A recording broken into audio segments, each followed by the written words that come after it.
ओम शांति। आप सबका प्रजापिता ब्रह्मा कुमारीज ईश्वरीय विश्वविद्यालय सुनाम के YouTube चैनल में हार्दिक स्वागत है, वेलकम है।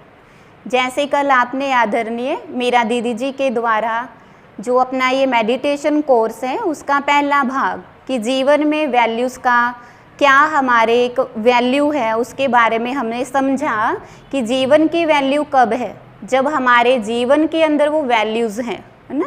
तो आज हम ये सुनेंगे कि जीवन में वैल्यूज़ के अभाव का कारण क्या है।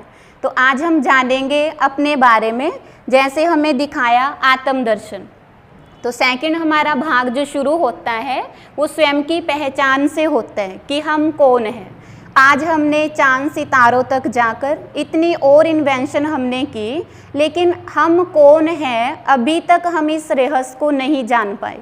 हम कौन हैं, जैसे हम किसी को पूछते हैं कि आप कौन हो, कोई फर्स्ट टाइम मिलता है तो वो अपना हमें नाम बताता है, जहाँ वो रहता है वो स्थान बताता है, जो भी उसका ऑक्यूपेशन है वो हमें बताते हैं।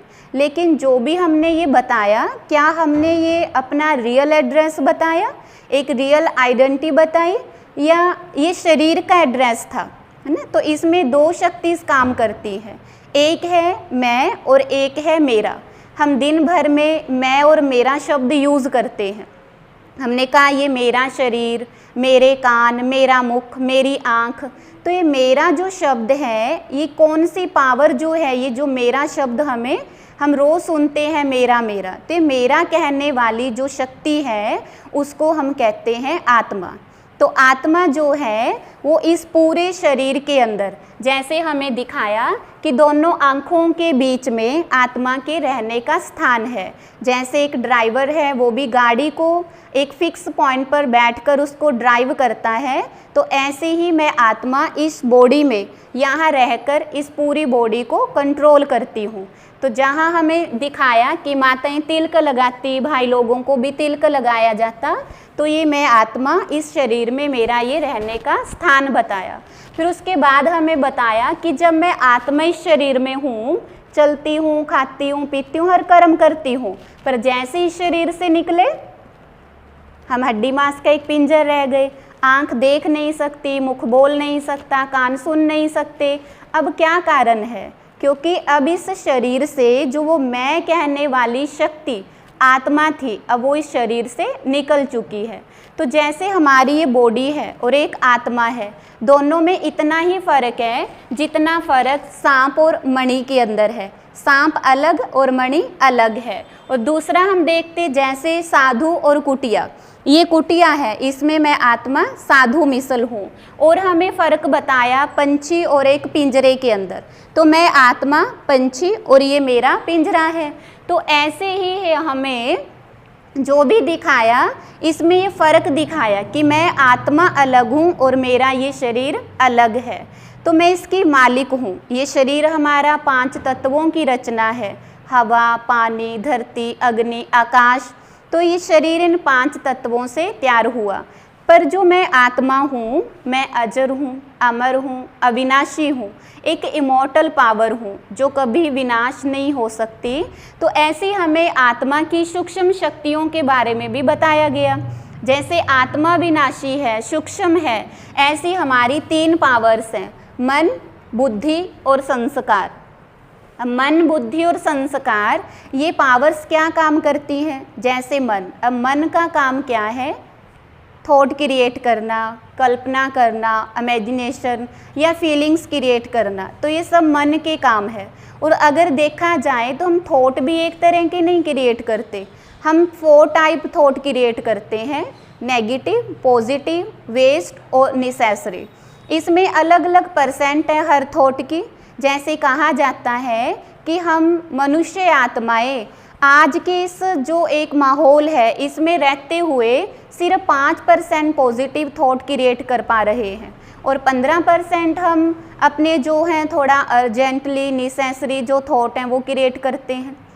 बाकी जो 80% थॉट हैं वो हमारे वेस्ट और नेगेटिव है। अब वेस्ट और नेगेटिव है, अब जैसी थॉट की क्वालिटी होगी वैसी हमारी रिजल्ट होगी। आज हम जीवन अच्छी चाहते हैं, लेकिन जीवन अच्छी बनाने के लिए हमें थॉट की क्वालिटी को भी अच्छा बनाना पड़ेगा। तो ये है हमारा मन। फिर नेक्स्ट शक्ति है हमारी बुद्धि। बुद्धि का क्या काम है? बुद्धि को एक जज की तरह हम देख सकते हैं, जजमेंट पावर है ना। तो बुद्धि जो हमारी है वो जज करती है, राइट है, रॉन्ग है, पर फिर भी कभी कभी मन हावी हो जाता है हमारी बुद्धि पर। तो बुद्धि और मन दोनों मिलकर के एक गलत निर्णय पर पहुंचते हैं, जो हमारा कर्म बन जाता है। और जो हम कर्म दोबारा ऐसे करते हैं, रिपीट करते हैं, तो वो कर्म हमारा संस्कार बन जाता है। तो अब संस्कार भी हमारे कई तरह के हैं, है ना। तो जैसे हम देखते हैं, एक होते हैं हमारे नेचुरल संस्कार। अब नेचुरल संस्कार क्या है? जैसे आपको बताया, हमारा ये शरीर 5 तत्वों की रचना है, पर जो मैं आत्मा हूँ, मैं आत्मा 7 गुणों की मालिक हूँ, 7 खजानों की मालिक हूँ, 7 पावर्स हैं, पर इनको हम भूल चुके हैं। और इनको भूलने के कारण हमने ये दूसरों से मांगना शुरू कर दिया। अब वो पावर्स क्या हैं? सुख, शांति, शक्ति, प्रेम, पवित्रता, ज्ञान और आनंद। यहाँ हमें इस जो विश्वविद्यालय है, यहाँ जो हमें मेन शिक्षा जो अच्छी लगती है कि हमें पॉजिटिव रहना है। और पॉजिटिव माना इन 7 बातों को रोज़ सुबह उठते ही हमें एक बार अपने में इमर्ज करना है, अपने स्वरूप में हमें देखना है। जैसे मैं शांत स्वरूप आत्मा हूँ, मैं सुख स्वरूप आत्मा हूँ, मैं शक्ति स्वरूप आत्मा हूँ, मैं प्रेम स्वरूप आत्मा हूँ, मैं आनंद स्वरूप आत्मा हूँ, मैं पवित्र स्वरूप आत्मा हूँ। ऐसा कहने से हमारी पॉजिटिव पावर बढ़ती है। तो ऐसा कहते हैं तो पॉजिटिव पावर बढ़नी शुरू हो जाती है। तो जो मैं आत्मा हूँ और मेरी ये 7 पावर्स हैं और दूसरे भी आत्मा हैं, जब हम दूसरों को भी आत्मा रूप में देखते हैं ना, तो मैं भी आत्मा, वो भी आत्मा। इसीलिए हमने एक नारा लगाया, हिंदू, मुस्लिम, सिख, ईसाई आपस में सब भाई भाई। अगर बॉडी रूप में देखें तो आपस में भाई बहन कहना चाहिए था, पर हमने क्या बोला? भाई भाई। तो कौन से नाते से हम भाई भाई हैं? आत्मिक नाते से, कि हम सब आत्मा रूप में भाई भाई हैं। और जो ये आत्मा है, स्थान तो पता चला यहाँ रहती है, पर जिसका जो रूप है वो अति सूक्ष्म ज्योति बिंदु स्वरूप है। तो मैं इतनी छोटी सी आत्मा, देखो कितनी वंडरफुल बात है, छोटी सी बिंदी आत्मा और इतने बड़े शरीर को चला रही है ना। तो अपनी पावर को जब हम समझेंगे तो हमें और इसको यूज़ करना और अच्छे कर्म की तरफ हमें बढ़ने की प्रेरणा मिलती है। जैसे और हमें दिखाया कि जैसे हम मानव कर्म करते हैं वैसा हमें टाइटल मिलता है। किसी मनुष्य ने दूसरे को मारा, रॉन्ग कर्म किया, तो हमने कहा ये पाप आत्मा है।